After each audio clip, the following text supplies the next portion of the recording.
Ce matin, Donald Trump semble perdre totalement le contrôle. Il enchaîne les publications sur les réseaux sociaux, visiblement submergé par ses émotions. Ce comportement frise l'humiliation publique. Et il n'est même pas encore midi. Dans ses messages, Trump s'en prend à la Chine, accusant le pays de ne pas avoir honoré ses engagements d'achat d'avions Boeing. Il utilise cet exemple pour dénoncer des pratiques commerciales injustes à l'égard des États-Unis, tout en réitérant des propos alarmistes sur le fentanyl venant de Chine via le Mexique et le Canada. Puis, il passe à l'offensive contre le Canada et l'Europe, les accusant d'hostilité économique, risquant de nuire encore plus aux relations internationales et à l'économie américaine. Cette réaction fait suite à un communiqué chinois niant toute discussion commerciale avec lui, malgré ses affirmations contraires.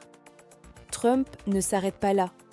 Il attaque aussi les médias, s'en prenant à Fox News et au Wall Street Journal, accusant Rupert Murdoch de ne pas avoir viré un sondeur anti-Trump.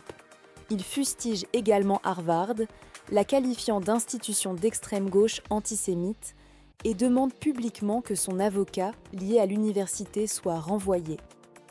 Tout cela intervient après la publication d'un sondage Fox News très défavorable pour lui. Seulement 44% d'approbation, un score historiquement bas. Sa gestion de l'économie et de l'immigration est aussi massivement critiquée. Trump dénonce ensuite Harvard comme une menace pour la démocratie, à la suite d'un différend juridique concernant des dossiers qu'il a envoyés. En représailles, il a fait couper plus de 2 milliards de dollars de financement à l'université. Il utilise même les réseaux sociaux pour communiquer avec ses enfants à propos de cette affaire. Il s'en prend ensuite à la guerre en Ukraine, publiant un message étrange adressé à Vladimir Poutine, lui demandant d'arrêter les frappes. Une posture qui contraste fortement avec sa critique du président ukrainien, Volodymyr Zelensky, qu'il accuse d'être responsable de la guerre en refusant de céder la Crimée. Il faut rappeler que Donald Trump a été reconnu coupable de 34 chefs d'accusation pour fraude, et aussi d'agression sexuelle par un jury fédéral. Ses propos déplacés sur les femmes sont bien connus. Il n'est donc pas étonnant que ses comportements soient incohérents, excessifs et dangereux. Parmi ses nombreuses affirmations fausses, il prétend que les prix des œufs ont chuté de 87%, alors qu'ils sont en réalité au plus haut. Il continue de mentir à propos des négociations avec la Chine, alors même que le ministère chinois affirme qu'il n'y en a aucune en cours.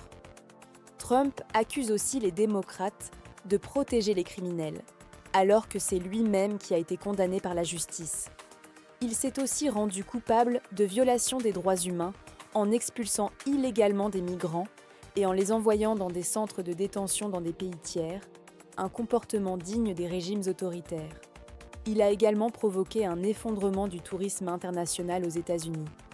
Des voyageurs du monde entier évitent désormais le pays, craignant les pratiques abusives des services de l'immigration. Enfin, les tensions avec la Chine empirent. Pékin exige la levée totale des tarifs douaniers unilatéraux pour envisager une reprise du dialogue. Aucun accord n'est sur la table. Le commerce et la chaîne d'approvisionnement s'en ressentent déjà gravement, avec des pénuries à prévoir dans de nombreux secteurs aux États-Unis.